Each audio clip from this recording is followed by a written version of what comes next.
We are back on the record outside the presence of the jury. We are waiting for Mr. Jones to enter the courtroom, and then we have an issue.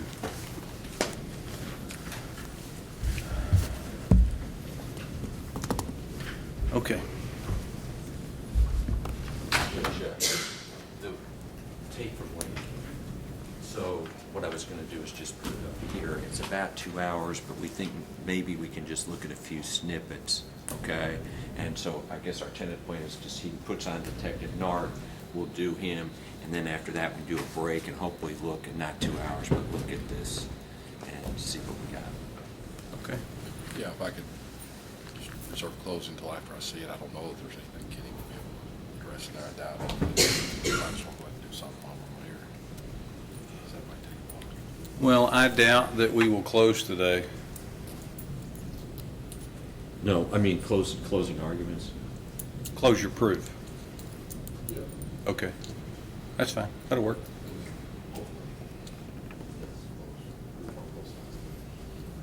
Okay, we can bring the jury back in.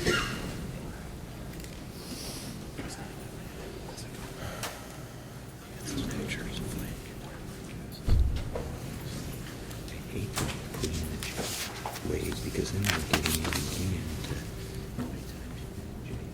you know what I'm saying?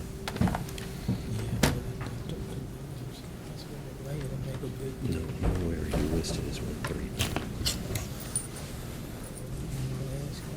No, it wasn't 135 in the last case. I've got the SDC was 140. Okay. That's the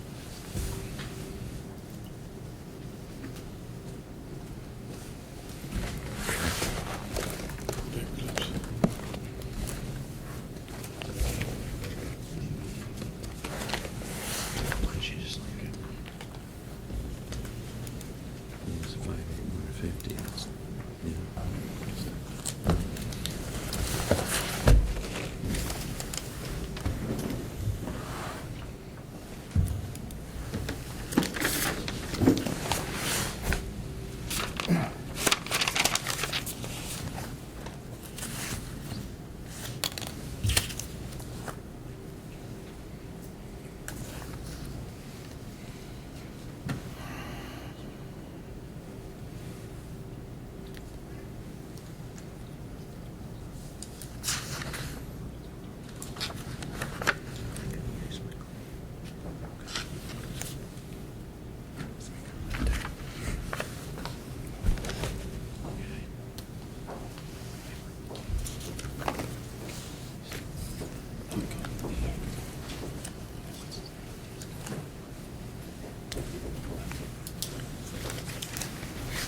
Yeah, but Joe was concerned that this may go over into Monday, and if so, she probably gonna have a problem.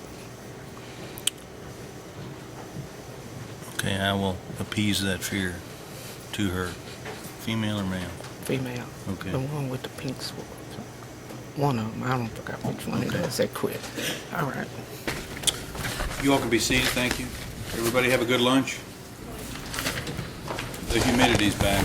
Sorry, we try to have good weather when you all are here for jury duty, but sometimes it doesn't work. Did you follow the admonition during the break? Somebody expressed to the deputy that there was a concern that the case may go into Monday. Do not worry, it will not. It'll be done on Friday or Saturday. Just kidding. Friday. All right, we are going to resume with the Commonwealth's case in chief. Commonwealth's next witness. Your Honor, we're going to call Detective Nart to the stand. Detective Nart, if you'll come up. If you'll let me place you under oath, do you swear or affirm that the testimony you're about to give will be truthful? Yes, sir. Thank you. Have a seat. Be comfortable. Yes, sir. I encourage you to sit up close to the microphone. It's adjustable to your height. Keep your voice up good and loud so we can all hear your testimony. Yes, sir. Good afternoon. Good afternoon, Mr. Baker. If you would, please state your full name. My name is Kenny Nart. I'm a detective with the Louisville Metro Police Department. And how long have you been a detective with the Louisville Metro Police I have Department? been a detective since August of 2001. How long have you been a policeman? I have been in law enforcement for about 15 and a half years now. Are you assigned to a specific unit or division within the? Yes, I'm assigned to the 2nd Division, which is primarily the west end of Louisville. Okay. Did you receive a call out, or are you familiar with the case of the Commonwealth v. John Jones? Yes, sir. What is your, I guess, status within that case? I am the lead investigator. All right. Pursuant to being the lead investigator, did you make the scene back on April 6th of 2007? Yes, sir. All right. And what are some of the typical duties as a lead investigator that you'd undertake? When we get to the scene, observe the scene, talk to officers at the scene, find out what information they have, talk to witnesses at the scene, direct the crime scene unit into collecting any evidence there may be at the scene, just pretty much overseeing and handling and delegating whoever needs to do certain jobs wherever at the scene, whether it be having somebody take something somewhere or having a crime scene unit come and take photographs, collect evidence, process the evidence, interviewing witnesses, whatever needs to be done there. Did you talk to several people at the scene? I did. And who did you talk to?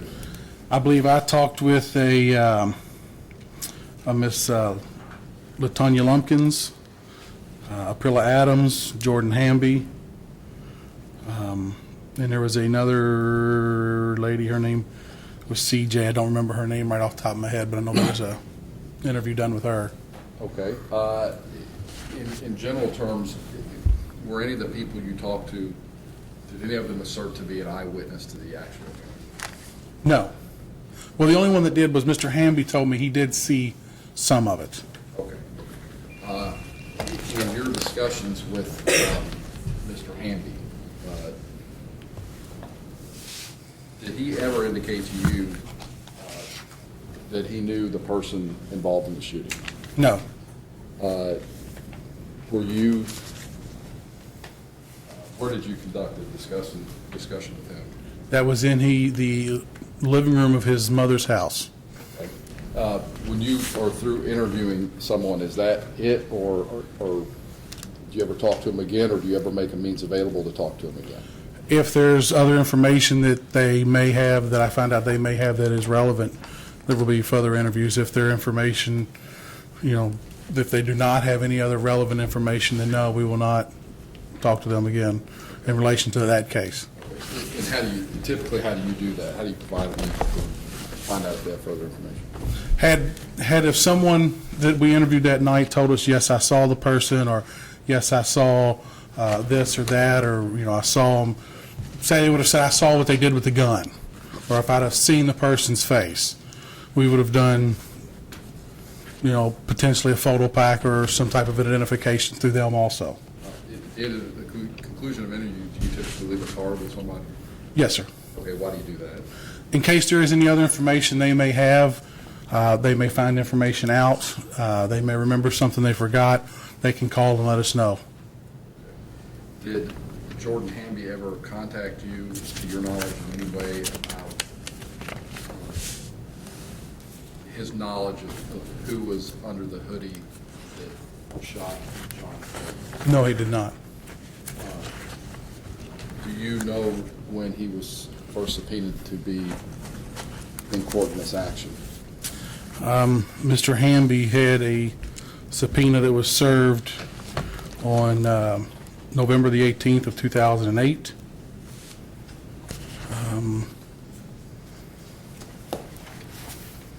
And it's also showing that he had one served May the 28th of 2008 and also June the 15th of 2009. All right, and when you get subpoenas also as a police officer? Many. What information is contained on there? Does it tell? It'll have the case is up? number, the defendant's name, court location, court date, court time. All right, so it's the defendant's name. Yes, and in circuit court subpoenas, it actually has a prosecutor's name on it, as well as the presiding judge. All right. Detective, pursuant to your duties as a lead officer in this case, were you able to determine the distance? Well, one, let me ask you, are you familiar with where Phil Adams and Jordan Hamby live? Yes. Did we show a picture of that? Yes, we did. In fact, I believe Mr. Eggert had one. Is that the house they live? Yes, sir. Okay. And in pursuant to your investigation of the scene, do you have some working knowledge of where the initial contact became between John Claypool and the defendant and where that act played out on the street? Yes, I do. Do you know, if you do, roughly the distance from the house where you knew this Adams and the Jordan Hamby guy lived to the scene where he was shot, roughly? As he stated, it happened about the middle of the house that was across Broadway on the east side of 37th Street. So about midway down there are meters on the side of the house. And from those meters to the steps there at the bottom of her front porch area there is approximately 215 feet. So from here to here, 250. Approximately, yes.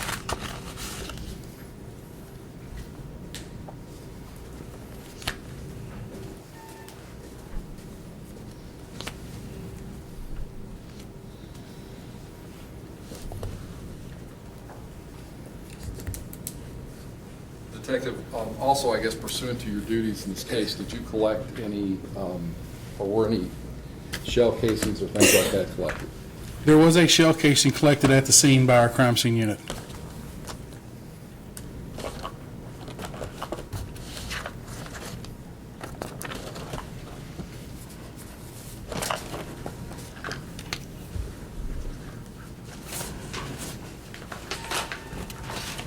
Detective, if you can, I'm going to ask you to, if you would open that box. It's been marked Commonwealth's 32.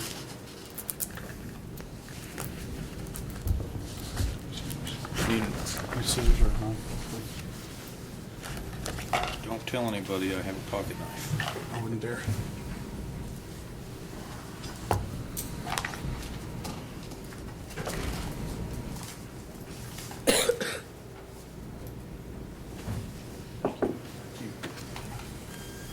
This is a box labeled Exhibit Number 6, shell casing, with the crime scene unit number of 0402207, collected 4/6/07. And based on your status as lead and being there to see that night, I guess we also looked at the photographs. Does that appear to be the shell casing that was collected out there? Yes, sir. Detective, based on your experience training as a police officer, are you familiar with the difference between a revolver and a semi-automatic pistol in the way that they operate? Yes, sir. Could you explain to us, or explain to the ladies and gentlemen of the jury, how a revolver operates and how a semi-automatic pistol would operate, specifically in terms to what happens to a shell casing once the gun is fired? Yes. A revolver, and I try to make this as basic as possible, not with you all, but with, I have a lot of people who don't know the difference. A revolver is no cowboy gun that you would see in the Western movies. It's got the cylinder in the middle, it's got the trigger, the handle, the barrel.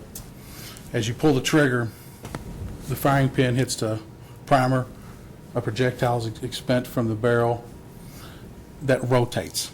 When you pull the trigger the next time, that barrel rotates. That shell casing stays in the barrel, in the chamber. So once you fired, if it holds 5 shells, once you fired 5 shots, you have to reload.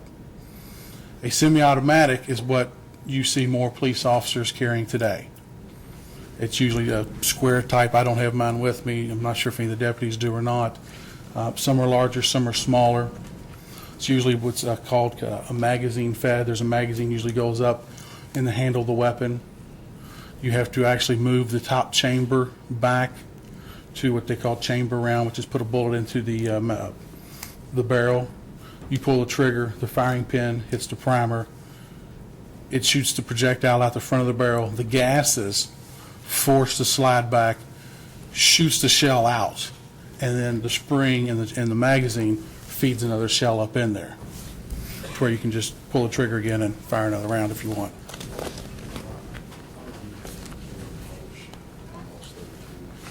Any objection to the introduction of Commonwealth 32? No, Your Honor. Introduced into evidence.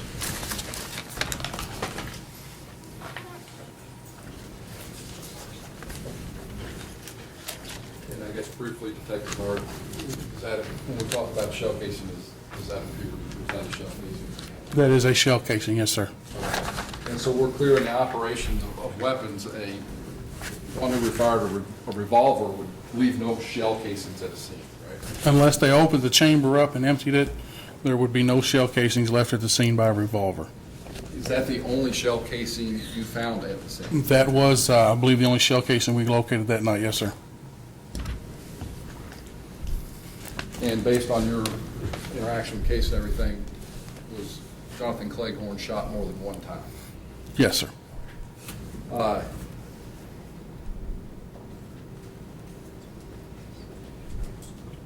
Where does, do you know where Vermont Avenue is?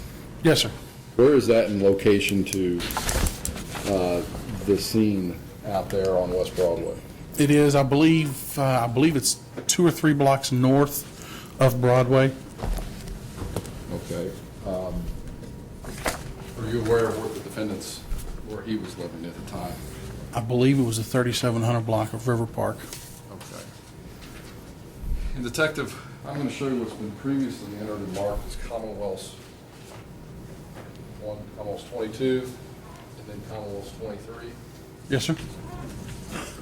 And ask you, are you aware of the date that the picture displayed in Commonwealth's 22 was taken? This picture was taken, I believe it was March the 30th of 2007.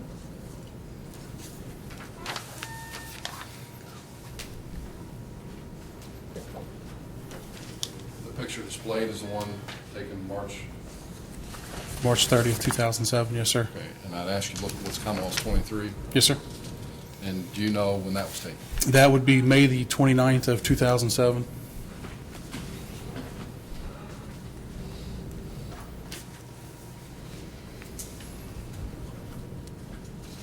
Detective, pursuant to your duties as lead detective in the case, did you, either your direction or did you yourself attempt to gather any fingerprints? We had the vehicle, Mr. Cleghorn's vehicle that was left at the scene, processed by our crime scene unit, yes, sir. Okay, and why did you do that? To find out if there was any evidence left. We knew that someone had been into his vehicle and taken some property, and we did not know what, if anything, that they touched, or if they left any fingerprints or any other evidence in there. Do you know specifically where in the vehicle prints were taken? I believe they were primarily directed towards the rear of the driver's side, that rear door there where the items were, where Mr. Cleghorn said they were, the pizza bag, and there was a couple other items that were still in there. Let me ask you this. We talked a little bit about a pizza bag that, I guess, or with a pizza in it that became the genesis of this incident. Was that bag ever located? There was only one bag ever located, and that was in the vehicle when the vehicle was processed, which is this one here. The second bag, we can only assume that they took with them because it was never located. And when you get fingerprints like that, what do you typically do with them? They are sent to the fingerprint person, and it was run through what's called AFIS, which I believe is the Automated Fingerprint Identification System. I believe that's the word. And did you get any hits or anything? There were no hits, nothing returned. Okay. And we were also pursuant to, I guess, your attempts to gather evidence out there, did you obtain a shoe print? We did. Okay. Were you able to do anything with the shoe print that was obtained? No, sir. Can you tell us why you were unable to do anything with the shoe print? We never collected or were given a shoe that would match it or even be able to be compared to it.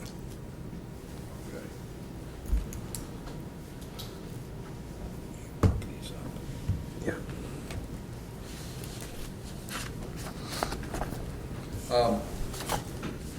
Let's pick up with your interaction with John Cleghorn.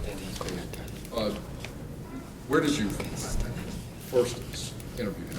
University Hospital. He was in the pre-op area getting ready to go up to surgery. Okay. And at some point that interview terminated. Why did that interview terminate? One, because he was in a lot of pain. Two, because the nurses were starting to take the bed to take him to surgery. Okay. And was there a second contact you had with him? Yes, that was, I believe, April the 23rd. Okay, and where did that interview occur? That interview took place in the front parking lot of the Second Division, which is 3419 Bone Avenue. All right, and after that, did you have a third contact with him when you displayed photographic arrays? Yes, that was May the 25th of 2007. And where were you when you did that? We were at his parents' house up in Indiana. I'm going to show you what's been marked Commonwealths 18, 19, 20, and 21, and ask you to take a look at them just for a second. Yes, sir.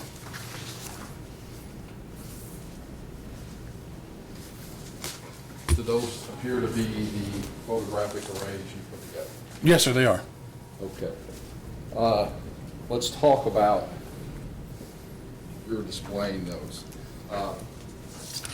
Did you, or had you received any information or tips or whatever about some possible suspects in this case, prior to these photo packs? Yes, sir. Okay. In general, what did you receive? Who did you receive it from, and what was the nature of the information? One was an anonymous tip that came in, what is now, I believe, 574 LMPD, which gave some information about somebody that I believe lived down on 40th or 41st Street. Other information was from some officers, and I don't remember which officers, but they gave us some information about a couple of juveniles who may or may not have been involved in this. Okay. Based on the fact that you got a tip, and what did you do with that information once you got the tip that there's some juveniles or some names that you might associate with something that happened out there? Once we had a name that we could go with, I went to the youth center and requested photos of those individuals and told them I needed photo packs. Okay. And they gave me a photo of that individual along with 5 others. All right. And is that how you created what you showed to? That is correct, for each photo pack. Was that your attempt to take that information you received and put it in a format to show it to? Correct. Okay. When you were up there in Indiana, do you recall which photo pack you showed first? I believe it was Exhibits 18 and 19. And I'm going to refer to those as, is 18 the one with the JC initials? No, sir, that's the one that has nothing on it. Okay. I'm going to refer to them as the initialed one and the nothing on them one. Okay. On the nothing on one, was that the first one you showed him? I believe it was. Did he make any identifications off those 6 photographs? No, sir. Did he indicate anyone on there in any way, shape, or form resembled or gave him thought or pause in terms of someone who may have had something to do with him being shot out there on the street, 38th and Broadway? No, sir. Okay. How long did he view the photo pack?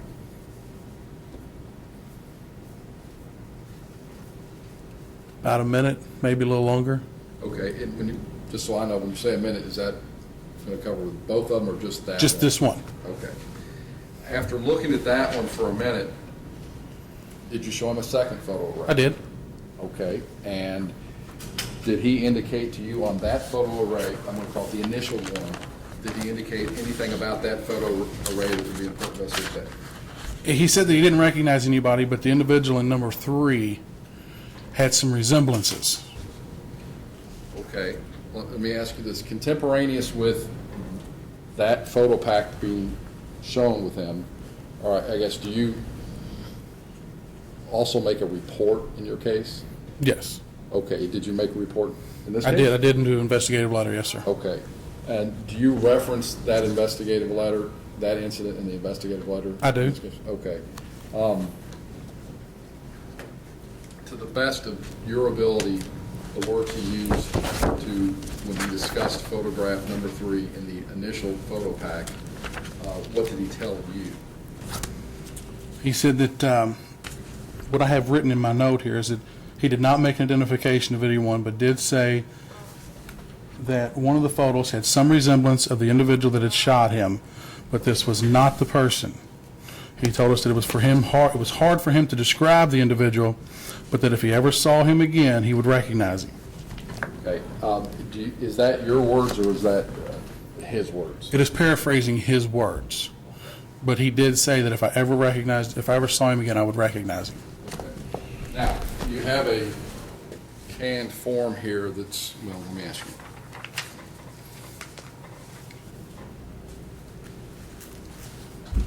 You recognize what I'm putting up there? So Yes, sir, it's a photo pack identification sheet. Okay. Which exhibit number? This is exhibit number 1. Did you make that up? That is a generic form that the department uses, or used at the time. It's since been changed. Okay. That's given to you, right? Yes, And it has a lot of information on there, and a name, and the detective, and who you're talking to, and time and date, and all that stuff, right? correct. And at the bottom, it has, you with me right here? 3 lines, yes, sir. Okay, and what are those 3 lines? One says, I have made an identification of photo number, and then you would have them insert the photograph number there, and initial the line in front of it. The line in front of one says, I did not make an identification, and the other one says, photo number closely resembles the suspect, but I cannot make a positive identification. And in that case, it has photograph number 3. Reconcile that, or explain to the ladies and gentlemen of the jury in your report that was produced, I guess, at least prior to February 27th of 2008, and this, why does that say closely resembles, and why does your report say some semblances? There is no other choice there. And because he told me that there was a resemblance, that it was not a, no, he's not here. It was a, he's not here, but there's some resemblance. To document that there was some resemblance is the reason I had him initial that and do the paper. I mean, you could have had him write something else up there, right? I probably could have, but I was just following the form that we have. Okay. But contemporaneous with showing him this photo pack, were you making notes about what he was saying, or were you operating on memory from your report? When I got back, I had done the report. Okay. How many days was it with the May 25th of 07 that you would have filled out the report talking about some resemblance but not the guy? I don't remember if it was that day or the next day, but within the day or It would two. have been within a week. Yes.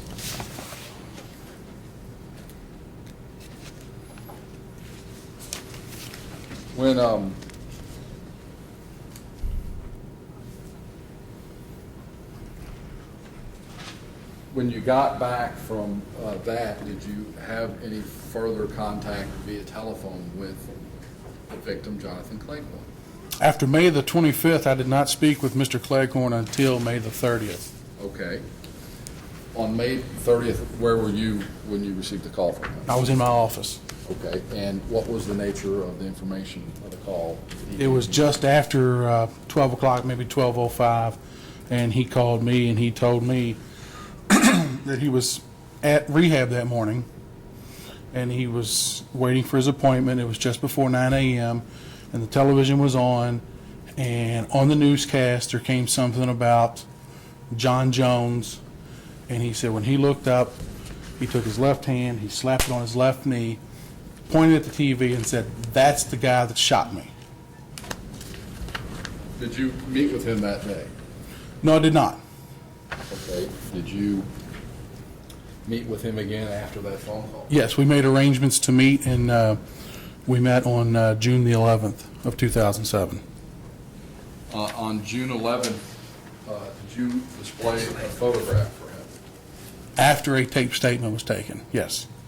Did he, when he came to you with information, did he come to you with a proper name? He gave me the name of John Jones. Okay. And did you attempt to obtain a photograph to go with that name? Yes.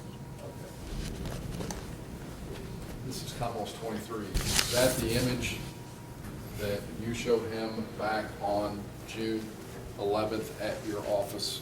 Yes, I pulled the image up on my computer in the office and showed that photograph to him.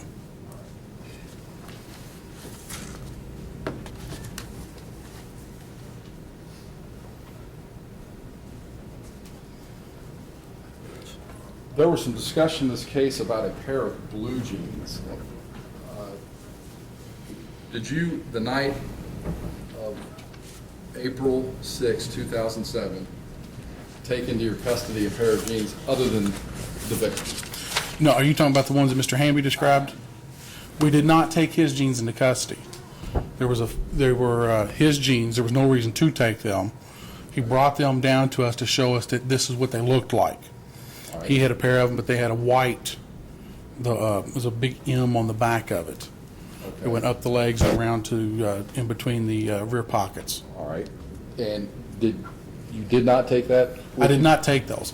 I took a photograph with my phone, and that photograph was not able to be gotten off of it, so I don't have that photograph. Okay.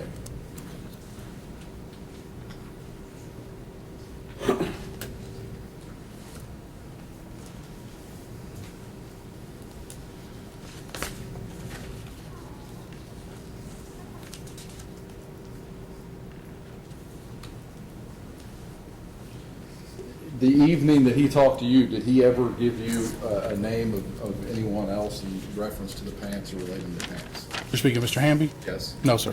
After leaving your car there and asking if you have any further information, would you please give it to you? Did he ever call you or otherwise contact you saying, I have some more information either to deal with these pants or the shooting or who may be involved?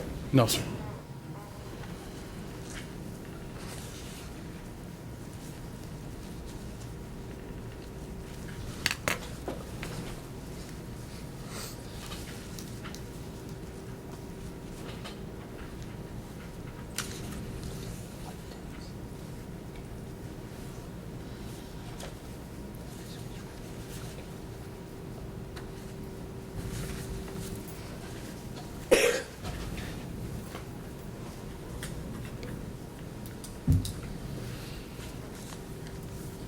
So I'm going to approach you and show you what's been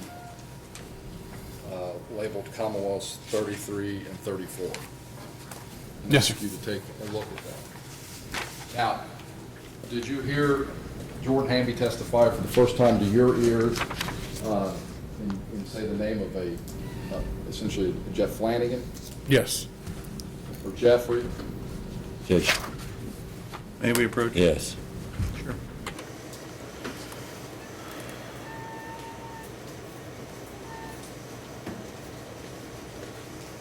He didn't give a name. He just said that's the guy with the jeans. He definitely did not say Flanagan. What he said. No. I don't believe he said Flanagan. I don't believe he said, I know he didn't say Flanagan. I don't believe he said Jesse. He had just identified those pictures as the guy who was wearing jeans. Okay. Well, let me do it because I showed Kenny the photos that you had.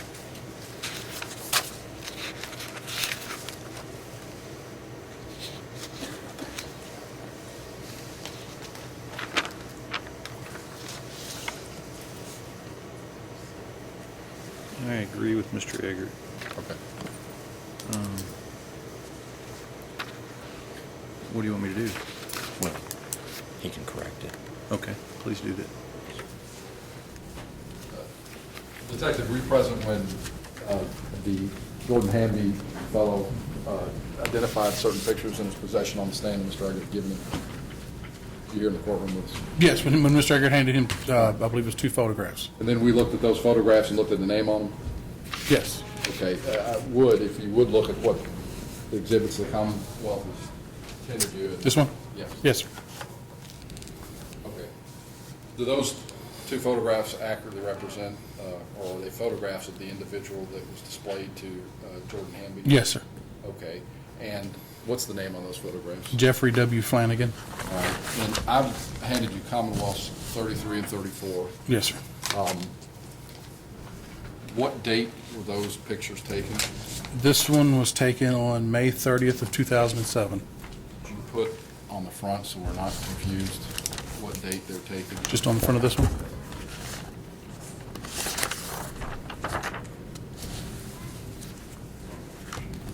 Introduced and published. Any objection to introduction? None. Introduced. You didn't ask the question about the date on the other one? I haven't, let me look at the other one. Oh, so we're just introducing 33 right now. I'm going to show 35 and 36 right Oh, but I'm confused. Did you move to introduce both photos? now. I did. Okay, and there's no objection to introduction of both of those photos? No, Your Honor, no objection. And I'm also going to show you what's been marked Commonwealth's 35 and 36. Yes, sir. Right. And who's in those photographs? That is also Jeffrey W. Flanagan. Okay, do you have it, are those photographs the exact same or are they a different date?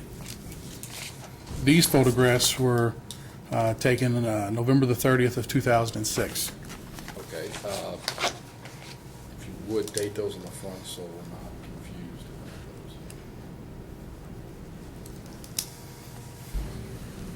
about those. Judge, same request via those two photographs. Any objection?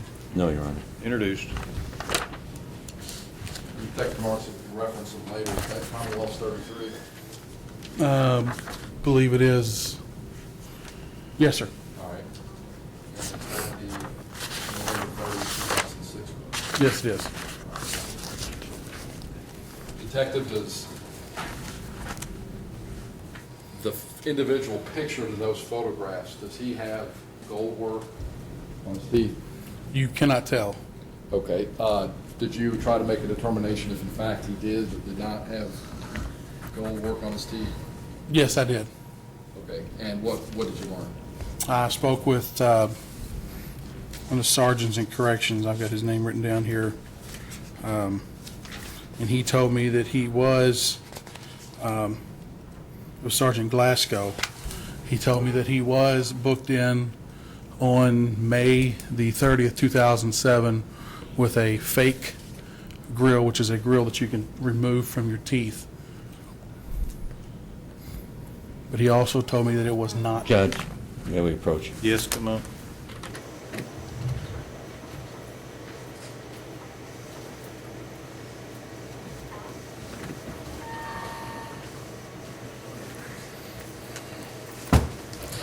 I object that that's hearsay completely, what this man said. And as to identification, the declarant has to be available and so forth, which Claycorn was, so he can't get in. This is what the man told me, and I'm going to object at this point. It's clearly hearsay without objection, without exception. Somebody told him X, Y, and Z.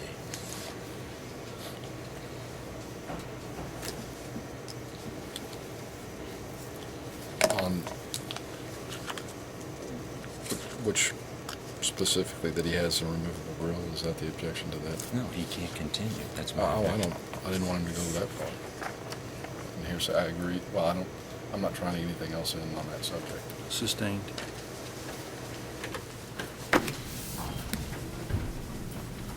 Actually, we got it.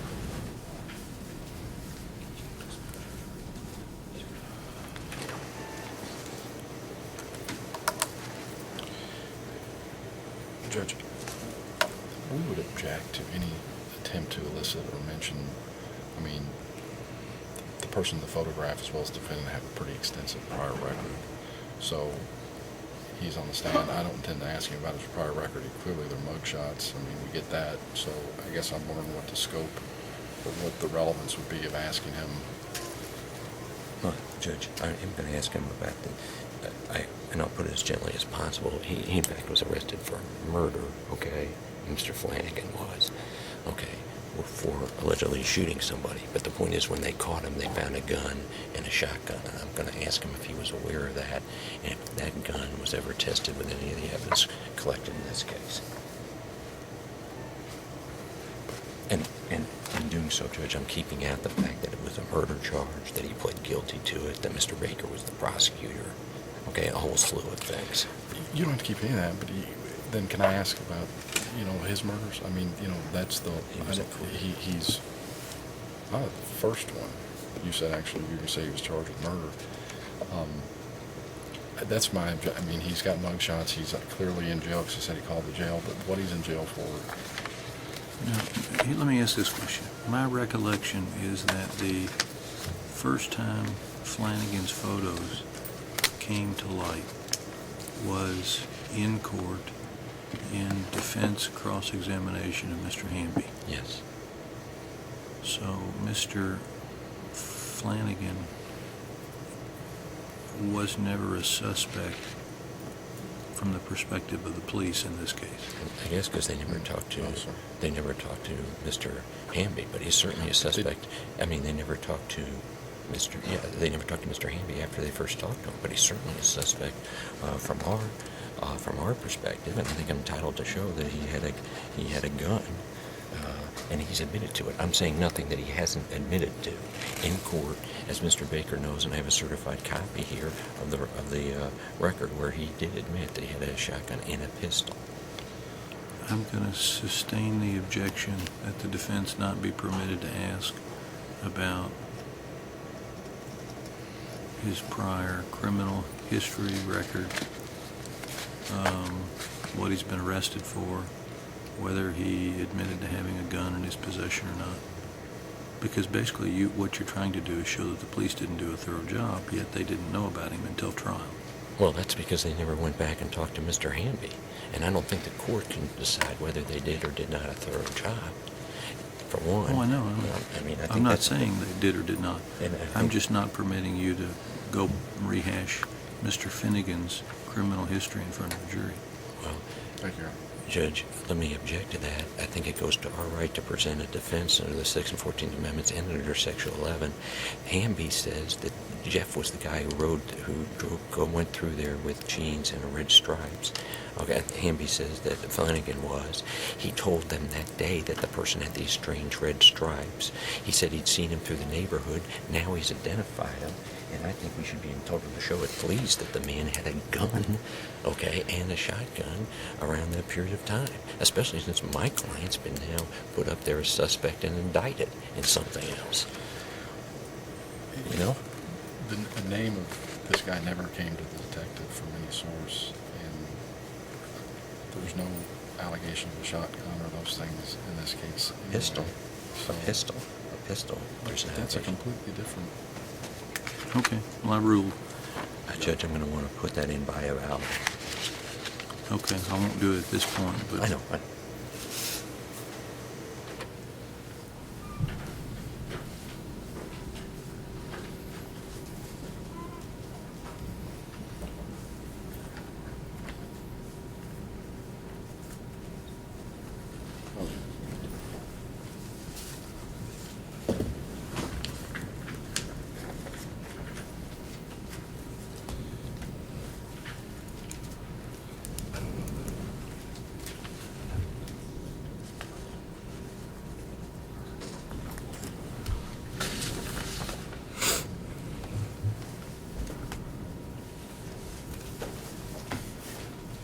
Your Honor, I have no further questions of the detective this time. Thank you. Cross-examination. Thank you, Your Honor.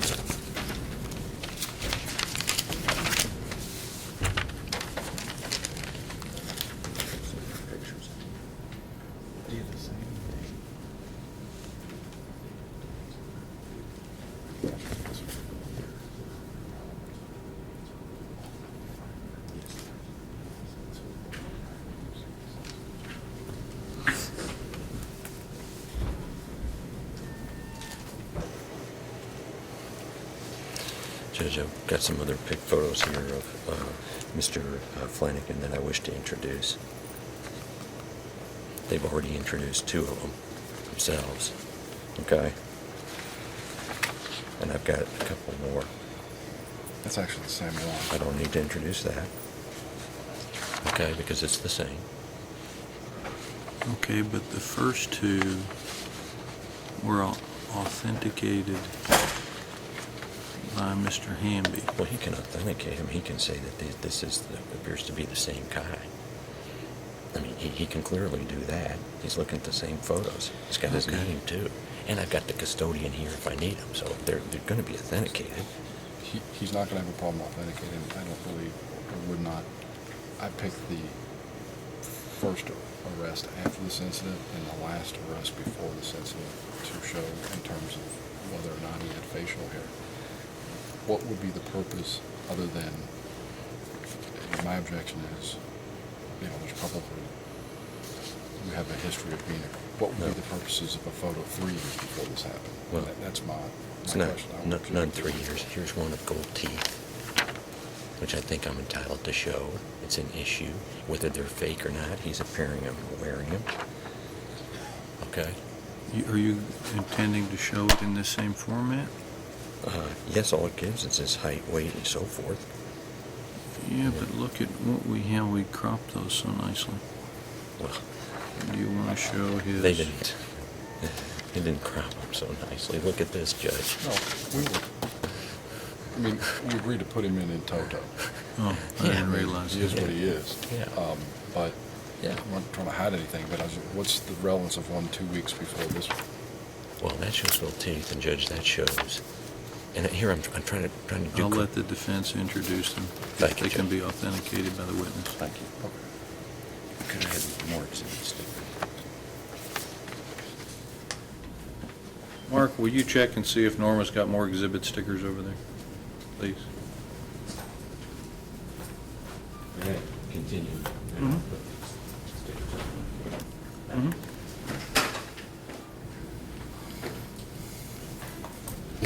These are gonna be 6 this time. Right, you're up to 6. 6 and 7. And Detective, while I'm doing this, if you want to take a look at these 2 photographs. Yes, sir? And would you agree they appear to be of Mr. Flanagan? Yes, sir. All right. And what I'd like to do is have one we'll put down as Defense Exhibit 6. And the other will be Defense Exhibit number 7. Okay. And taking a look, let's start with 6, and Judge, if I could just stand beside him too, because I think it would help. Is that Jeffrey Flanagan there? That is his name. Yes, it resembles, actually almost looks identical to the pictures Mr. Baker had. Okay, to the pictures of Mr. Flanagan that you've already seen? Yes, sir. Okay.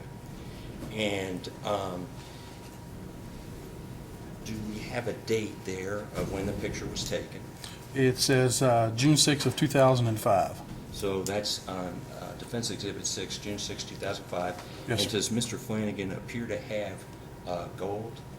It does appear he has gold in his mouth. Yes, sir. All right, let's take a look at number 7. Does that appear to be a picture of Mr. Flanagan? Yes, it does. Now, I should have gone back. I wanted to ask you one more question about 6. Hey, list Mr. Flanagan, got a date of birth for him? Date of birth is October 21st of 1983. And could you give me a height and a weight there? They have him listed at 5'10" or 170 pounds. 5'10", 170? Yes, sir. All right, now let's take a look at Defense Exhibit number 7. Yes, sir.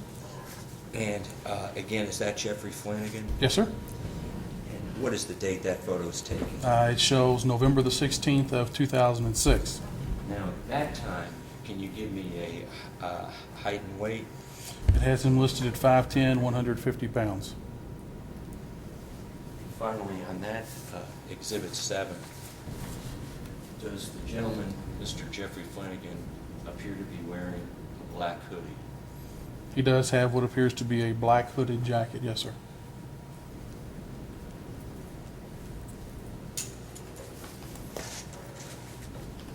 I would move for admission of Exhibits 6 and 7 and ask that they be published to the jury. Subject to our earlier discussion at the bench, introduced into evidence. Thank you. They can be published. They may be published. Thank you. Norma, would you be kind enough to hand the jury 6 and 7?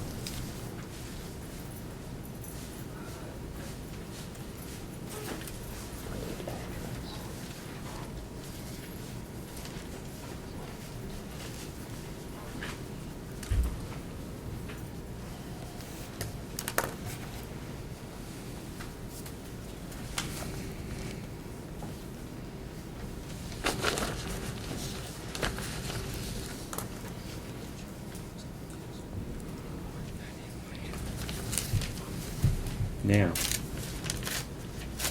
when we reviewed this, have you had an opportunity, Detective, to see this Wave 3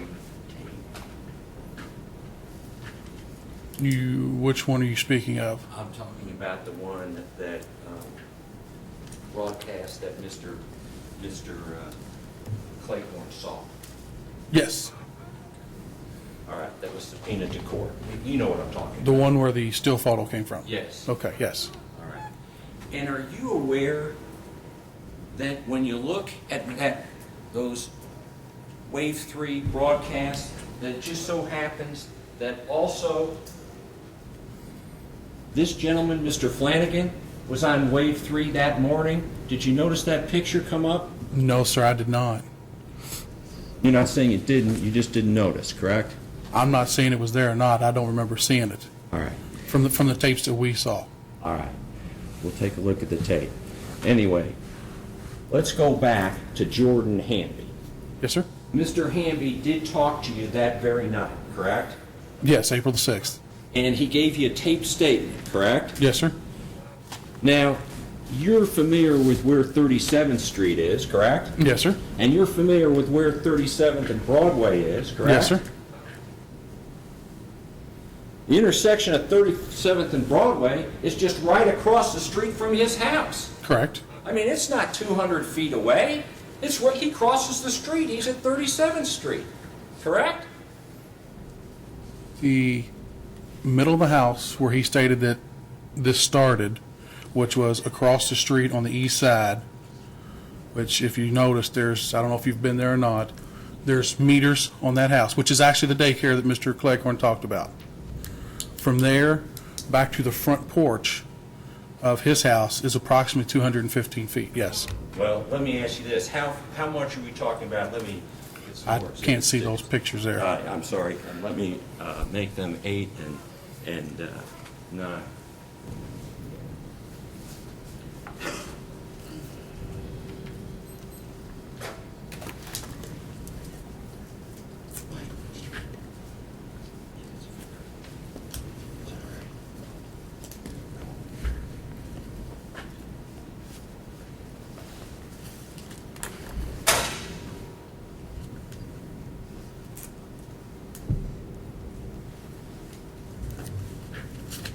Showing you what I've marked as defense exhibits 8 and 9. Do you believe you recognize that intersection?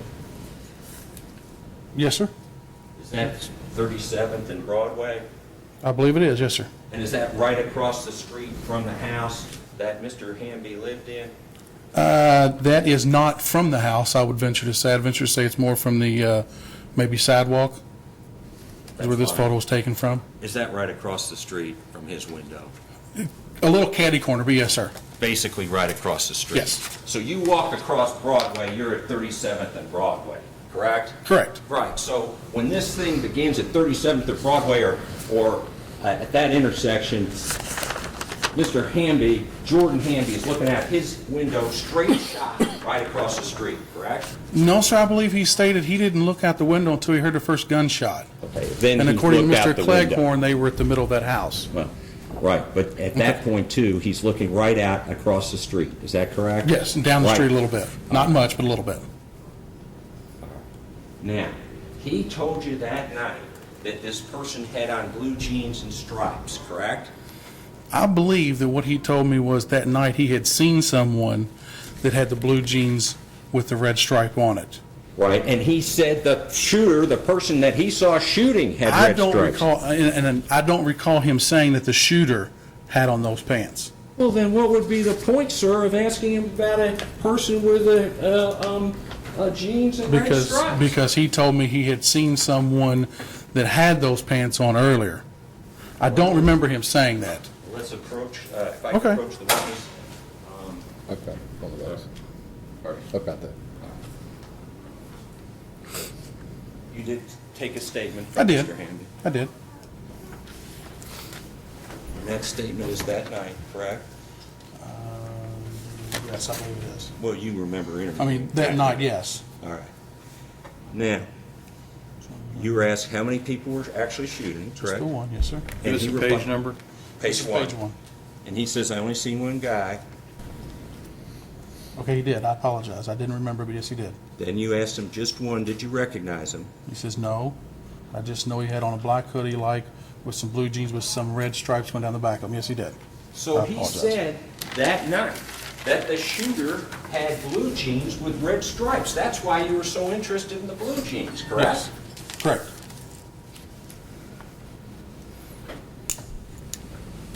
And that's why you went and you got a picture of the blue jeans, correct? Of his jeans, yes. All right, and his jeans were like it. They didn't have the red stripes, but nonetheless, they were somewhat distinctive, correct? Yes. And he was trying to cooperate and show you what this person had, what kind of blue jeans this person had, correct? Correct. And then he said he had seen, he didn't know the name, but he had seen this person in the neighborhood with those jeans, correct? Correct. So there's somebody he knew that he saw, if he saw him, he would know that's the guy who wore the blue jeans that he'd seen. Correct? I'm sorry, you got a little off there. Well, I mean, he's it just- saying he saw a particular person wearing these kind of jeans. Yes. I think you even commented in there that he hadn't seen anyone but this person in the neighborhood with those kind of jeans, that they were unusual. Correct. And that he said he'd seen the person, he didn't know a name, but the person who shot had these jeans on with the red stripes, and he'd seen a person with those same jeans in the neighborhood before. He said, I seen, I don't know if I really seen, because I seen a dude walk through there one day with some jeans just like him. Exactly. And And said- that's and- why those jeans were important, correct? Correct. And that's why you took a picture of them. Correct. Now, what happened to the picture of those jeans that he said the shooter had on? The picture was taken with my cell phone camera, which I do not know how to get off of there, because I am not technology sound, and it got erased. I do not have that picture. Okay, now, that would be the picture of the jeans that Mr. Hamby thought were his jeans, similar to the shooter's jeans, but the shooter's had red stripes, correct? They were a picture of Mr. Hamby's jeans that had the white M on the back of it that were similar, yes. Now, when you talked to Mr. Hamby that night, he told you about these jeans with the red stripes, correct? Mm-hmm. All right. He also told you, I believe you were with another police officer, weren't you? No, Sergeant Poland, yes, sir. And he also estimated a height for you, didn't he? Of the shooter? Yes. Yes, sir. 5'8" to 5'9", correct? Yes, sir. And he also gave you a weight. What was the weight that he gave you that night?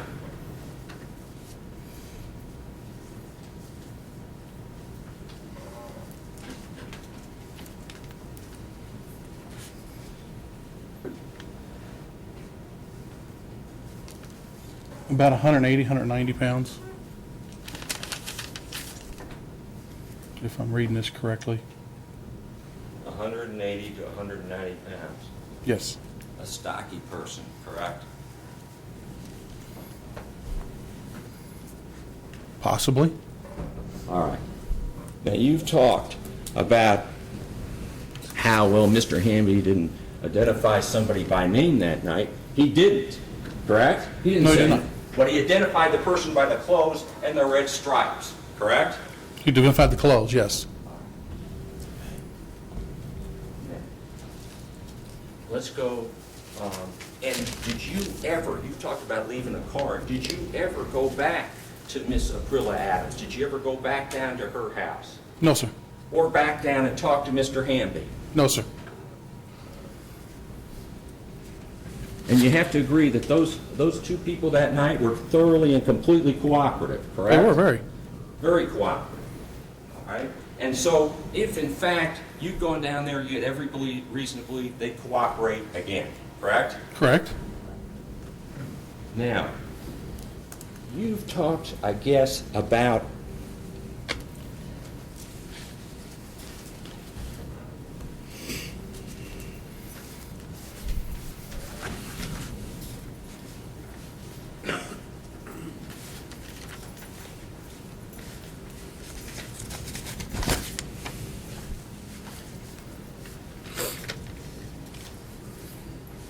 the report that you wrote.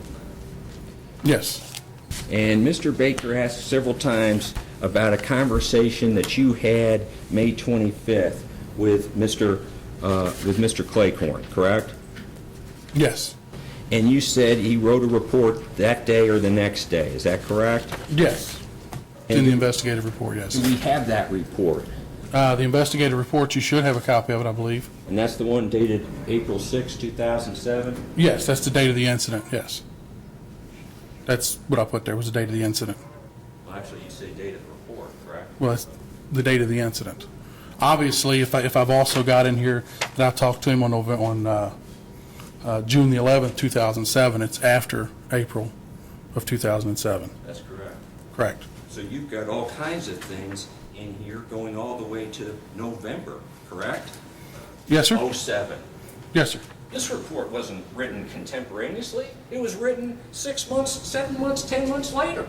As it went along. Pardon me? As it went along. Well, let me ask you this. This is just a final draft.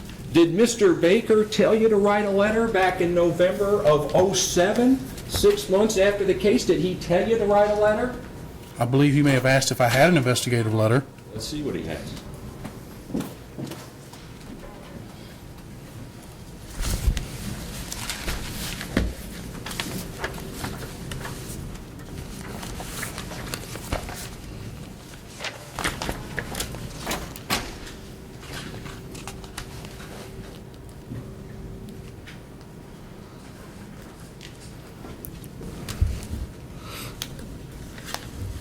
You can take a look at this, your number 4.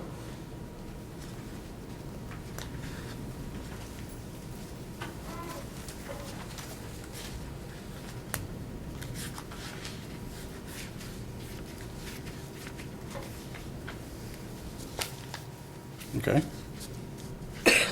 In November, he told you to write a letter. Is that correct? It's an email from him asking for one, yes. So there was no letter in April or May or June or July. He told you it was 6 months later, correct? No, he's asking for a letter. Well, you didn't have one then, did you? I believe I did. In fact, he says do a letter, doesn't he? It says you need one. I need a letter, because you hadn't done one. I may not have given it to him yet.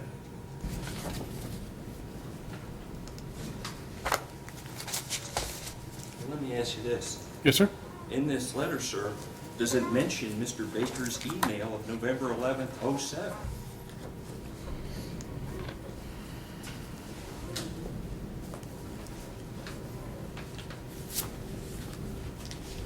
Second page. Yes, it does. All right. So honestly, when you talk about contemporaneously or that week or that day, that letter wasn't written until after y'all were building the case against Mr. Jones. That's when it was written. It wasn't written back when it happened. Was it? Are you talking about this actual letter? This? actual letter was finished after November of 2007, yes. Now, Detective, do you have any notes here of your conversation that we've heard so much about, where he says, I'm sure I would remember it, and that's not the guy? Do we have notes? No, sir. What happened to those notes? There were no written notes taken. This was an interview with the eyewitness, and there were no notes taken? You're talking, now let me back up here. Which notes are you talking about from the photo pack identification? Right. Do you have notes of this No. conversation?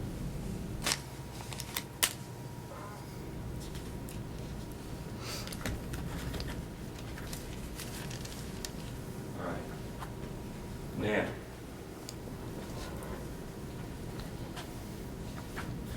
this is not the first photo pack you've presented, correct? Correct.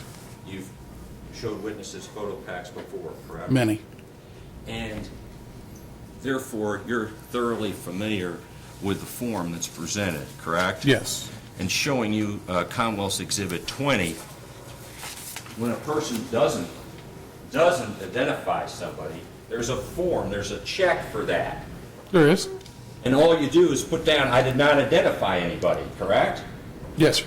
But that's not what was put in there. What was put in there is I can't identify, but somebody strongly resembles, correct?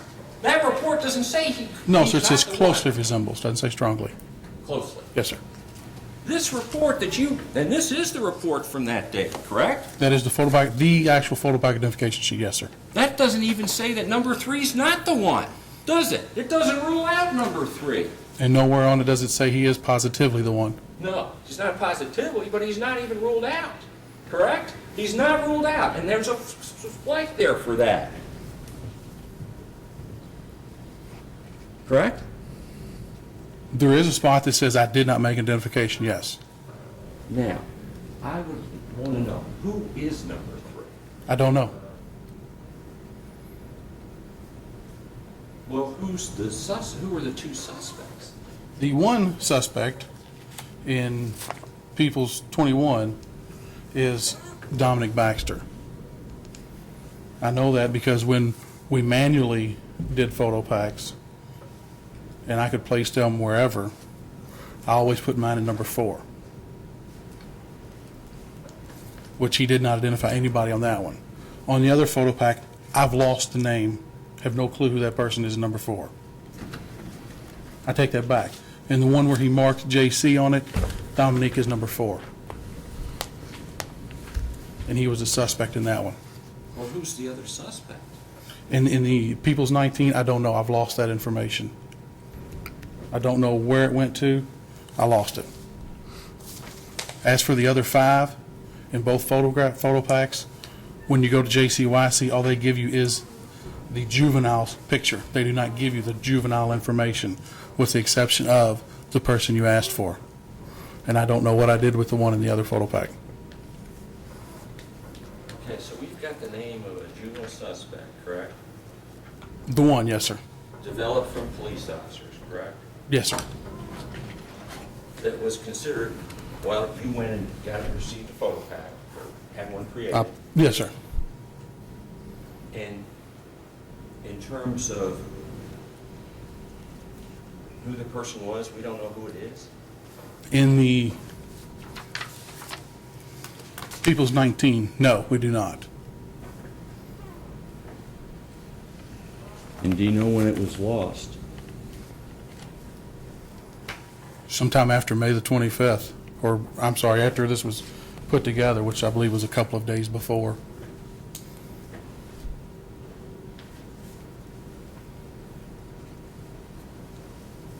All right, and when you say sometime after May 25th, do you know if it was after Mr. Jones was indicted, or? I can't answer that question. I don't know.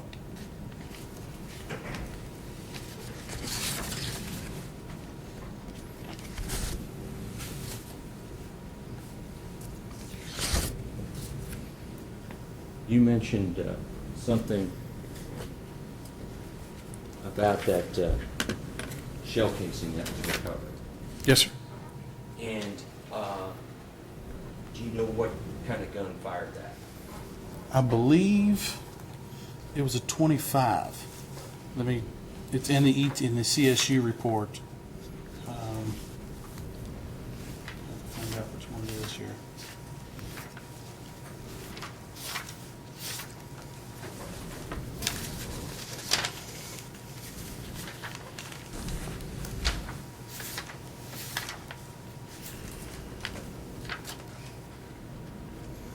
It's a 25 auto R100 shell casing.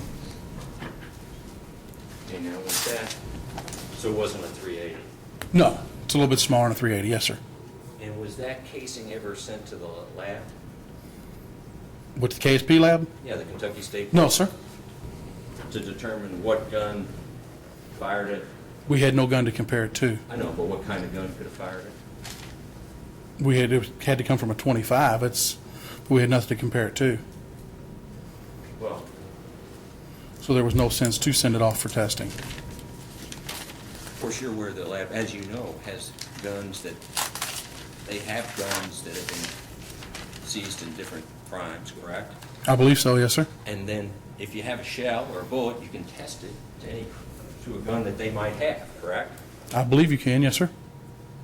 But in this case, that never went to the lab. No, it did not go there. All right. Did you get a projectile or part of a projectile?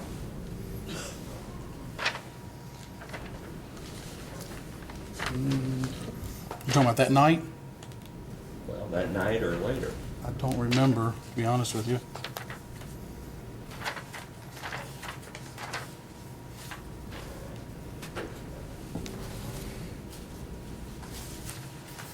Yes, there was one logged into the property room.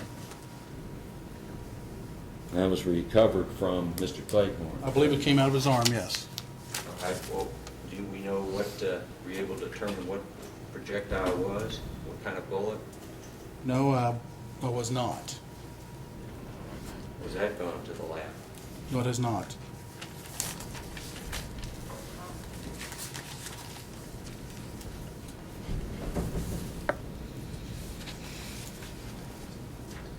All right, you mentioned something about fingerprints, correct?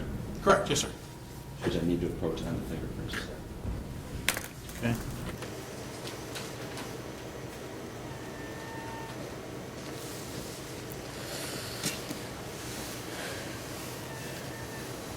Judge, if you recall, they said they sent fingerprints through, I forget what they call it, Arvis or APHIS, something like that. I think that's the computer at the jail, okay? And they send them through to see if they match someone, as I understand it, who's been booked at the jail, okay? I don't believe these prints match my client. But I don't want him to say, I don't know, your guy was at the jail, but that didn't mean they didn't match. I mean, what are they acknowledging that they didn't match my guy? Yeah, I think we're acknowledging they were not a match to anybody, we can say. I thought that was the Where were question. they recovered from? The car. They printed the Coke bottles that he had and the other pizza bag Oh. that was still there. not All what I was wrote down taken. was that there were no fingerprint hits obtained. Yeah, but there were fingerprints obtained. So I want to show that they're not my client, and I don't want him to say, well, they could have been, but all we did was a APHIS search or Well, something. just, it's neither John Jones nor Jeffrey Flanagan's fingerprints. Well, I think that's a legitimate inquiry on cross, so I'll permit that. Okay.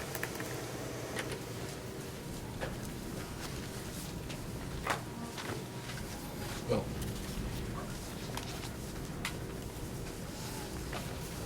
Sir, you had an opportunity to look at the fingerprint report that was done in. Yes, in this- sir. Okay. And there was actually, prints were lifted, correct? I believe there was 3, 4, 5, what they considered identifiable prints. 5 identifiable prints. Okay, would you please tell the jury what each identifiable print was? Print number 1 was off of the driver's side area, just below the front hood, just above the front wheel well. Lift number 2 was off the exterior side of the driver's side rear door, directly above the handle. Print number 3 was off the exterior side of the driver's side rear door handle. Print, what's listed on the report as lift number 5, was off the driver's side interior front window. And what's listed as the lift number 9 was off the bottle of Hawaiian Punch. Okay. Were some of these lists off then from the inside of the car? Yes. And Mr. Clinkhorn testified that he believes that somebody went in the car and Yes. took the pizza, correct? Yes. All right. So you got identifiable prints from outside and inside the car. Any of those prints, any of them match Mr. Jones? They matched no one. Well, they match somebody. We just don't know who it is, correct? As of APHIS, they had no match in APHIS. Right. But there's somebody's fingerprints, correct? Yes, sir. We just don't know who. Don't know who. Correct. But they're not Mr. Jones's. Correct.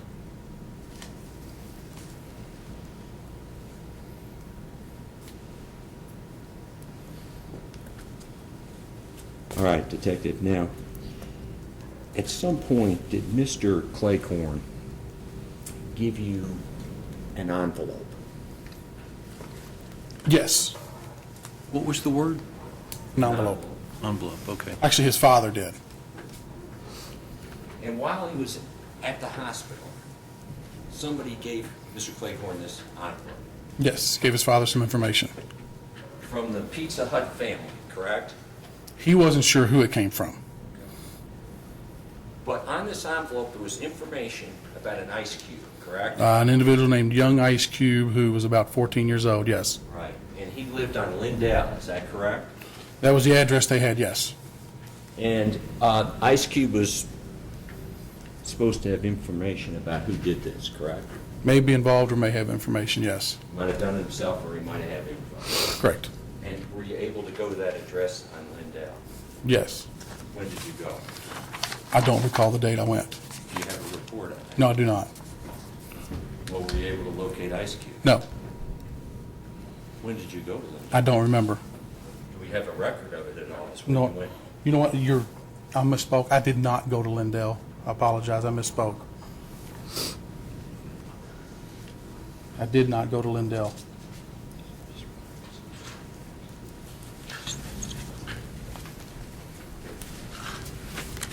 All right, now,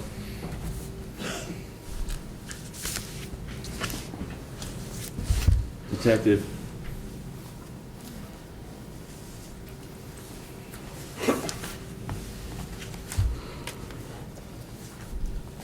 in April,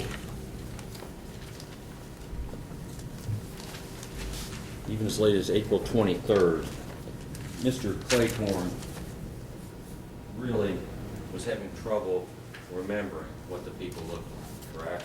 Correct. And you talked with him, correct? Yes, sir?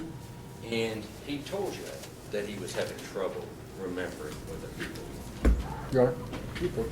Yes.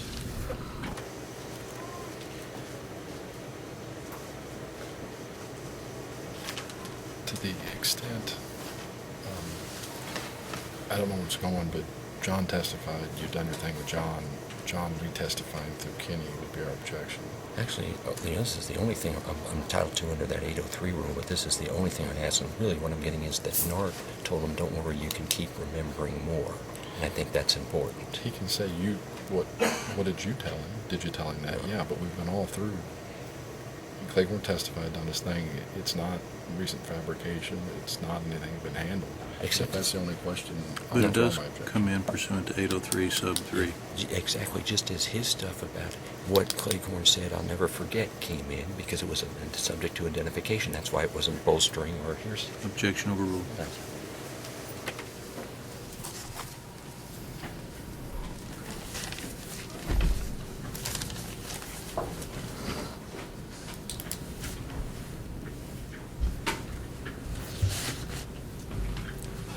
You talked to Mr. Claycorn, correct? Yes, sir. And when he said he couldn't remember really what the first people looked like, you advised him that he might remember more as time went on, correct? Yes, sir. So what the witness was told is, though, even though you don't remember much now, you might remember more in the future as days or months go by, correct? Yes, he may.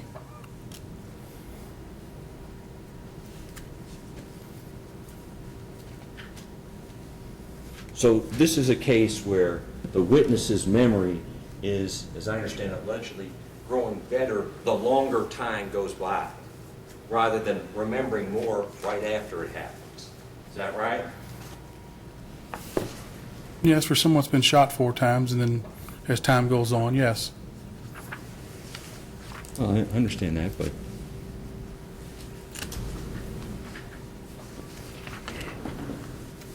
his memory was growing. He regained memory as time went on, yes.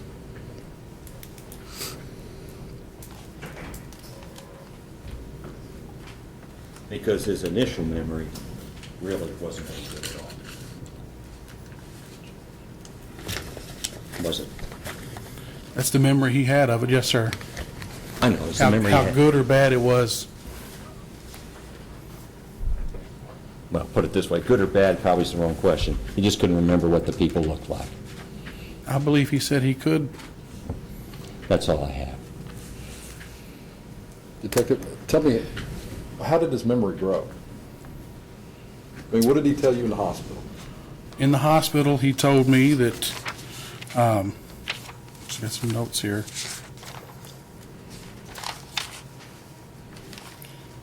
That he was making 2 deliveries. About the description. They were both black males, black hoodies, hadn't shaved, unshaven in several days, had the hood pulled up, the strings pulled tight, and he couldn't see a whole lot of the face. About 5'10", 160, 170 pounds. You talk about the guns? He talked about the revolver being maybe either 38 or What do you talk 357. about the other gun? It was a small caliber, semi-automatic, compact, I believe is the word he used, possibly a 380. Well, Silver. and you interviewed him April 23rd too, didn't you? Yes, sir. And it's a bigger kind of interview, right? Yes, sir. A little longer? Yes, sir. Well, what the hell changed? I mean, what did he change? What grew in terms of his identification of the person who shot him that night? I don't believe any of it changed. Well, now he asked you, it's growing and getting bigger, and you said, well, yeah, I guess. What changed in terms of height and weight, and how many people had guns, and who had a hoodie on, and what their face looked like? What It changed? was just more detailed. We went into more detailed questioning. Well, I understand you questioned him in more detail, but what changed about the description? Did he say he didn't have a hoodie on the second time? I mean, what changed about this, what grew about this description?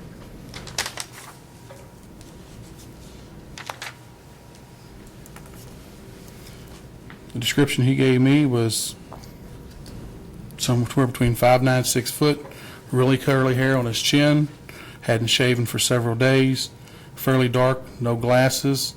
When I asked him about gold in his mouth, he said he may had some gold in his top tube, but he wasn't sure. He had baggy black pants. He told you about the gold both times, didn't he? I think he You said, asked him a question about gold Yes. both times. APHIS, talk a little bit about that. Fingerprints on John Claiborne's car aren't his. they're not John, they're not, Well, I mean, they're not this defendant's, no, the ones you took. correct, You took them into the Hawaiian Punch bottle, side of the car, whatever that, correct, but off John Claiborne's car, right? correct, The system used, they're also, we know they're not Jeff Flanagan's, are they? correct. They could be Jonathan Claiborne, who owns the car, They could be, but we don't know. Right? correct. Why did you not send a bullet off to the lab and shell casing off to the lab? I believe the bullet was too mangled to send off for any type of identification. Well, do you know that, or is that, what's the source of that information? No, just from looking at it, Okay. I mean, you could have sent them off to the lab. we could have. Okay. I'm going to ask you what you could have done, but tell me what practically is done when you don't have a weapon. If we have nothing to compare it to, there's not a real reason to send it off. Is there not a reason, or it's just something that's not typically done? Not a typical practice. I mean, there's a reason to send it off, right? There may be, yes, there is a reason to send it off.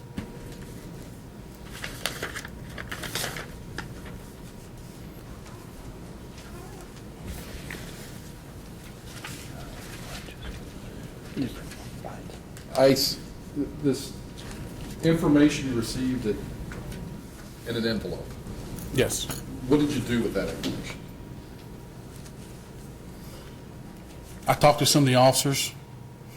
No one was familiar with it. What was I the wasn't familiar information? with Did it. you get a proper name from anyone? No, sir. What did you get? A nickname and a possible address, Okay. and an age range of about 14. Did you do anything with it? I tried to find out who he was. Was speaking with officers who worked the area. No one was familiar with him. Did at any time Jonathan Claiborne ever tell you that a 14-year-old shot him? No, sir.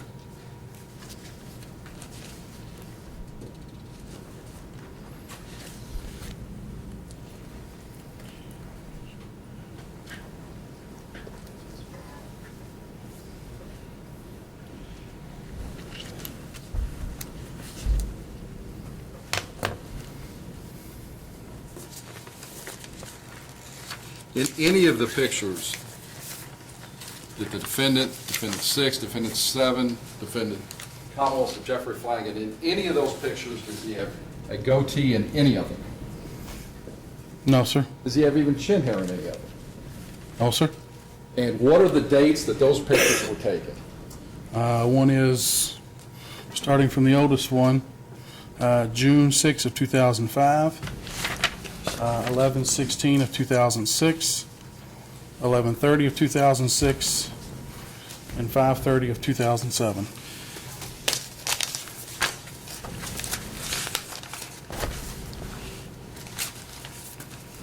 Showing you Commonwealth 33, does that have a date on it that that picture was taken? It's the date that I wrote on it, yes, sir. Did you know that that's the date it was That's the taken? date, yes, sir. Does it have a height and weight on, what date was it? That was May the 30th, 2007. And does it have a height and a weight associated with Flanagan, Jeffrey Flanagan at that time? On People's 34, yes. What is it? Height of 5'8", weight 110. Commonwealth's 35. Does that have a Yes. date on it? November 30th, 2006. Is that a picture of Jeffrey Flanagan again? Yes, sir. Does that have a height and weight on it? On People's 36. What is it? Height of 5'10", weight 150. And we know his prints weren't on the car that Jonathan Claiborne drove. Correct.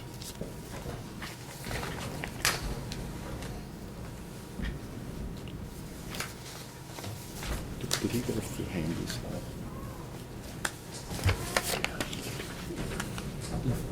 Did Jordan Hamby ever tell you that he saw anyone with a red hat on No, sir. during his cooperative interview with you? No, sir.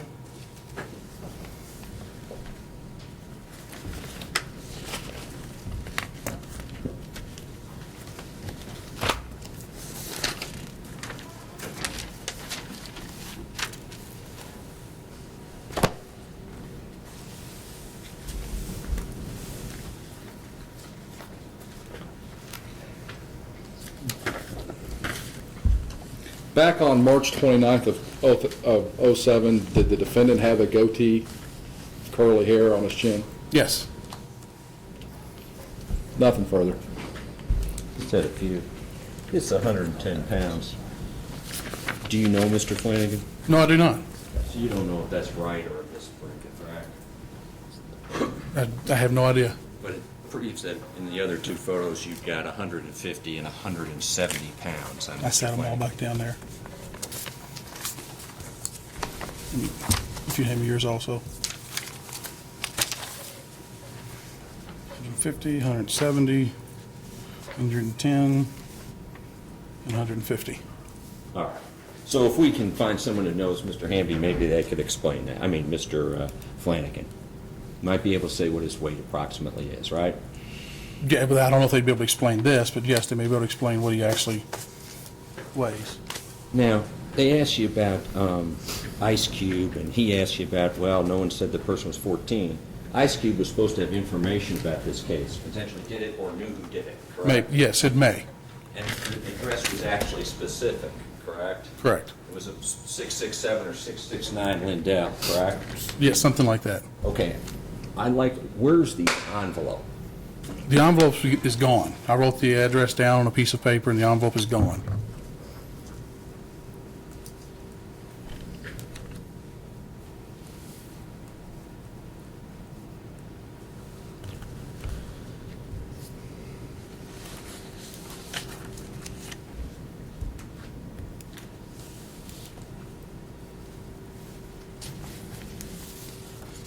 And finally, I think Mr. Baker kept asking, well, what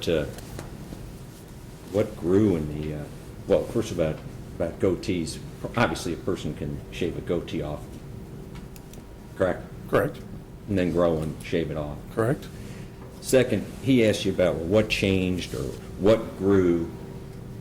I don't want to belabor this, but you were in the beginning, you didn't remember what kind of pants the person had on. Correct.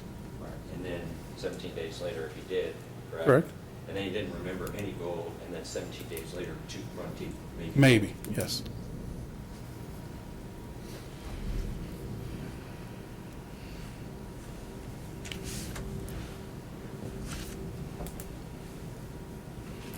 All right, the name of the suspect, the juvenile suspect, and the envelope on Ice Cube, were they in your file at one time?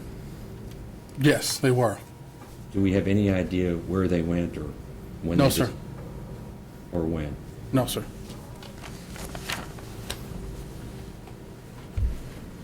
Nothing further. Any questions from the jury of Detective Nark? Okay. Unless you'll bring those up.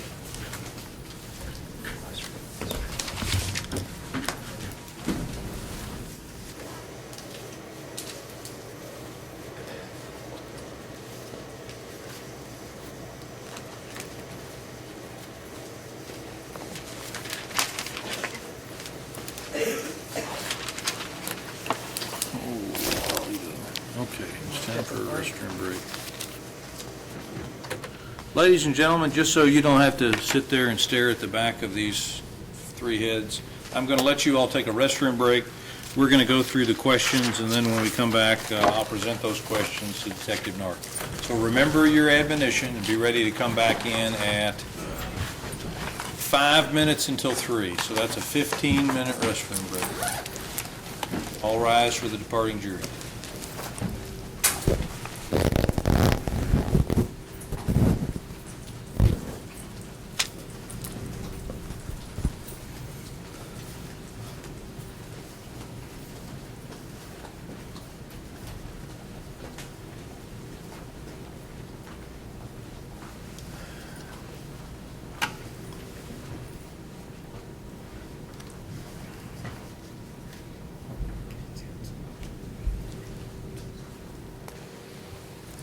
Okay, the jury's out. Detective, if you would excuse us either by returning to council table or probably sitting somewhere more comfortably back in the back.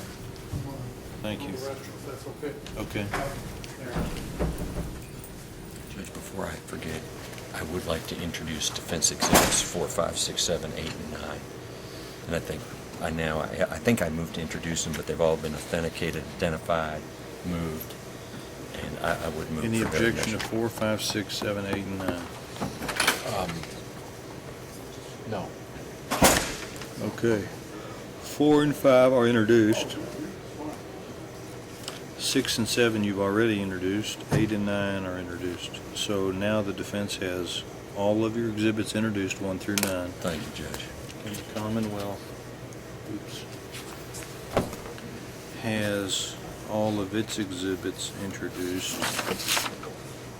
which are 1 through 36.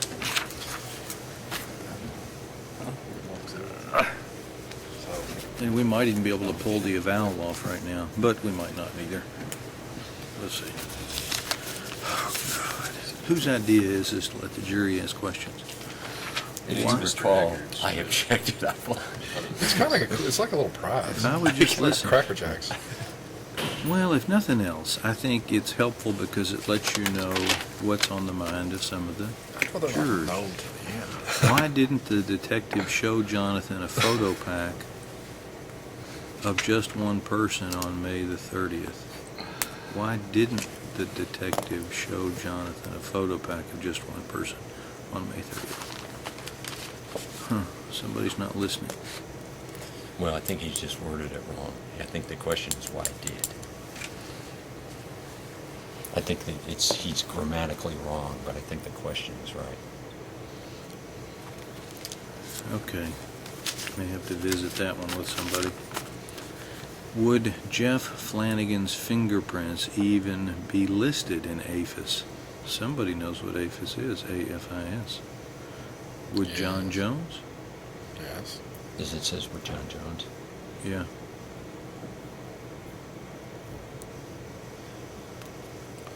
I mean, we've kind of told them the APHIS system has excluded both the perp, alleged perp, and alt perp.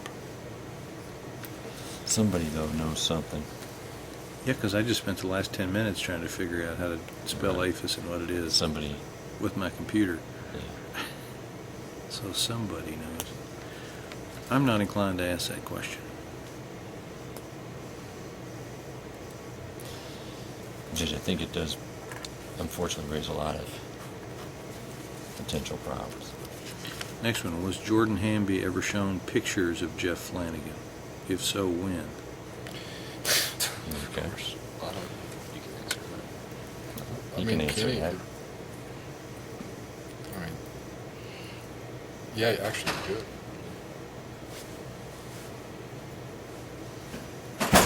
Who could? You. No, I mean, I'm going to put it to the witness. I'm trying to keep my head down. Why were Jeff Flanagan's pictures shown to Jordan Hamby? Was Jeff's name given as a possible suspect?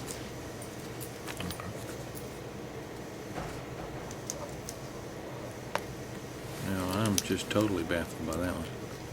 Why were Jeff Flanagan's pictures shown to Jordan? Oh, I see. I guess they're asking in trial.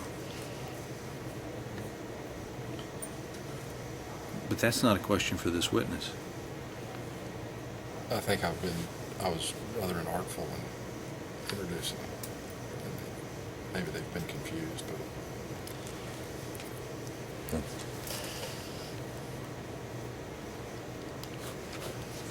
actually that helps us all there. That's a question for you. Should I? we understand. If he meets his burden by putting his witnesses on, then they will answer. Is that? Yeah. Has Jonathan Cleghorn seen the pictures of Jeff Flanagan? What was his comment on Jeff Flanagan's picture? Not going to ask that question.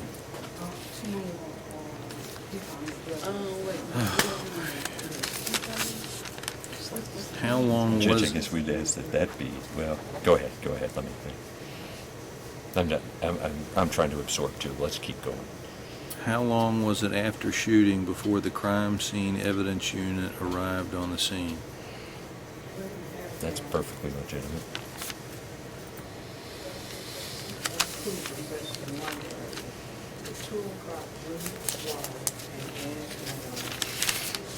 Does every police investigation case require an investigative letter? What is an investigative letter? Is it the same thing as an investigative report? See how difficult you alls make my job? Judge, I typically say to the jury at some point in a case like this, ladies and gentlemen, you may find it unusual that you're hearing testimony about written reports, but you're not getting them to see them. And that is because under most circumstances, police reports are not introducible as evidence, or not admissible into evidence. Judge, whatever questions you ask, I would make a motion to allow, considering these questions, follow-up by counsel. I mean, I don't know what he's going to say. Suppose he says, no, there's practically never investigative reports. Well, if he says that, then we'll deal with that, but the way not to have us follow up is to not ask the question, but if there's no reason for us to get back into it. I mean, it's a legitimate question. When we've got all kinds of issues. They made a big deal of how he had this report and he remembers May 25th, and that's when he said, I think Cleghorn said, you say I repeat myself 10 times. I told him I would always identify the man. And yet the report containing that statement really doesn't say that, but it's also not written until 6 months later. So I think this question about the report is legitimate. I should have asked Hamby about some things when he was on the stand, but as the judge pointed out, I blew it, so. Yeah, except Past the time. I don't think we just, well, the jury's asked questions. I didn't ask for this, but they've asked them, and I think that's a legitimate question.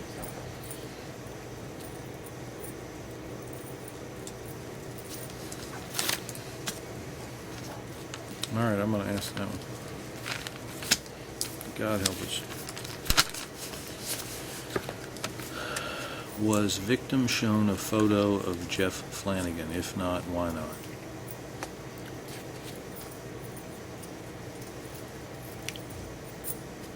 Now that's different. Yeah, that's the same question. Was victim ever shown? Why not? Any objection to that question?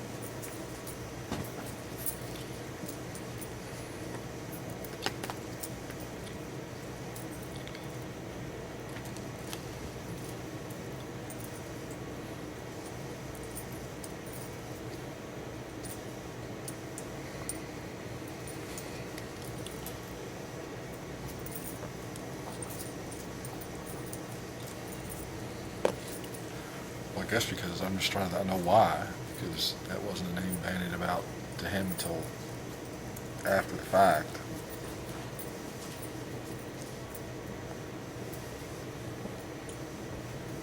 Does the defense have any objection? No, Judge. I don't think it's an objectionable question, but Cleghorn laughs, so I guess he's technically still available for recall. I didn't really expect that question to But, ever come out. but this witness can answer that question. That's true. Yeah, but I mean. So I'm going to ask you, did detective question either defendant in this case or Jeffrey Flanagan as part of his investigation in this case? The answer is no.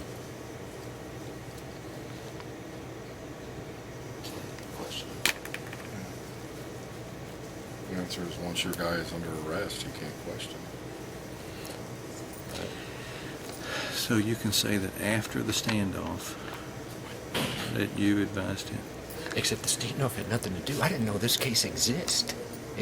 Remember, they didn't indict him till February. No. Oh wait, I had no. What was he arrested on?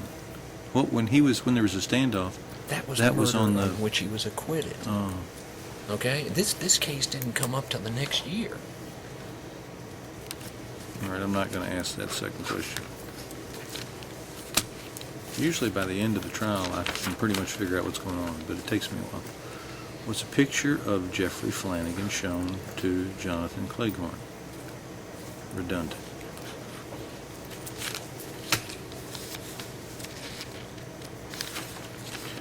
Can you please explain why John Jones' picture was not put in a photo pack with 5 other people?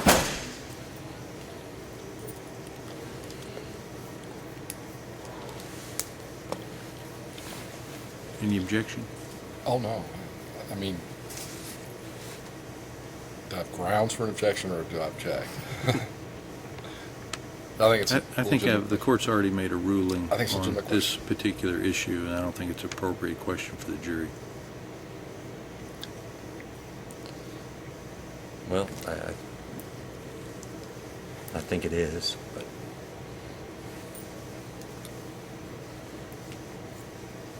Well, but I've ruled on the identification issues. So what's before this jury is the accuracy of Mr. Cleghorn's identification. but I'm entitled to attack that one-person photo pack. Well, you've attacked it with me. No, but I can attack it to the jury, and I can't be precluded from attacking the juries. Just like, Judge, if you find a confession admissible, I can still attack every bit of that confession. That's a jury issue, and this is a jury issue.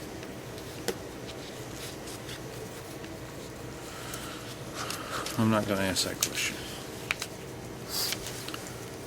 Why couldn't the fingerprints be Jonathan's? Any objection?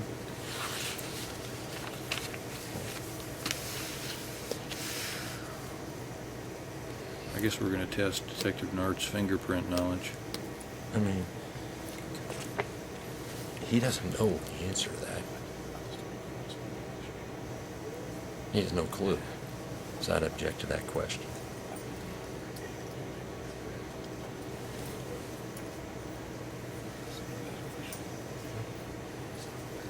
But it's a variation of a question you put to him. Yeah, but so's the issue of the one photo is in here. That's not being asked. I mean, you know. And what's he going to say? They could be, they could not be. We never tested. I mean, you know. They never compared them.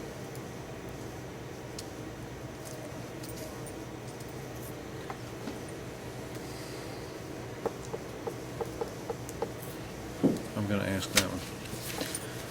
What color were the blue jeans Mr. Hamby presented? Oh, God. Any objection? That's the term they used. Any objection, Mr. Eggert? No. Was Jonathan showing any effects from the pain medication during any interview? I'd object to that. That's already been asked 3 times, I think. Well, but I think it's from the perspective of the interviewer. Did he have any reason to believe that he was affected? I'm going to ask that one. And here's a nice basic question. who is Jeff Flanagan? Well, Judge, you're not, I would love to tell him who Jeff Flanagan is. You can tell him who Jeff is if I can tell him who John is. What's Nart going to say if asked the question, who is Jeff Flanagan? If he was smart, he would say it's the guy in that picture right there. Well, He doesn't, even though he's second division, he has no independent contact with Flanagan. I mean, he probably has looked at things at my request to get pictures, but he'd have no independent knowledge of what he did. I'm not going to ask him that one. Had to be the end of the day before we're done. Is there any evidence, so much for us taking a pee break, is there any evidence with Jonathan's signature other than number 20? Can the jury see it? Is there any evidence with Jonathan's signature other than number 20? So 20 is The the exhibit that he signed saying, identification from the photo pack? maybe they think someone forged his name. Why is that good?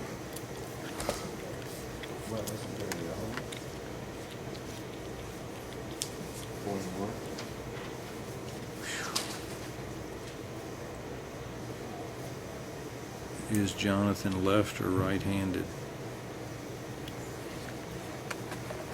no one knows the answer to that. Jonathan does. Well, I didn't think.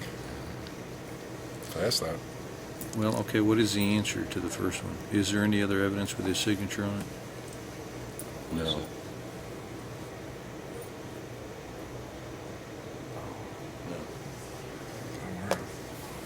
I'm going to put both of those questions to the witness, see if he knows the answer. 3, were there fingerprints on the shell casing? I'm going to ask that one. Did the fingerprints on the car match Mr. Jones? The answer is no. I'll ask that one. Why did you make photo packs using juveniles when Jonathan testified the shooter was 18 to 20? You can ask that Legitimate one. question. Did Jonathan sign Exhibit 20 with left or right hand? I love this person. They got short-term memory loss just like me. It's redundant. Is it the same page? Yeah. Just curious. I'm going to judicially declare that to be a stupid question. Judge, if I could then go through as to each one we're going to ask, not ask, so I can make sure I got it on record, because it's hard to absorb all this. You're going to, so you got well on record your position? Yes, yes, yes. We'll do that at another break. It'll take you too long. You'll have to go back and recite each one and say, I object or I don't object. That's why I'm up here asking you questions. Well, I did object, Judge, but I just want to make sure we have somewhere put aside. Gosh, some I objected to, some, you know. And Yes, Judge, I got one more question. I Hang don't on. think I've ever had these many questions. I have objected. Me neither. Did the bullet taken from Mr. Cleghorn's, that's what it says, arm, come from revolver or the automatic? We don't know. Okay, you can take a restroom break, and Mr. Eggert, I will let you look at those. Thanks. If I put an X through it, that means I don't intend to ask it for Right. whatever reason. And if you'll make sure they stay in that I order. will, exactly. Mr. Madley has attorney saying he cannot find him.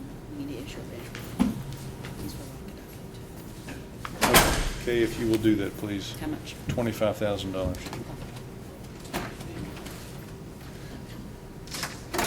Mr. Eggert, is it okay if I go off the record? Yes.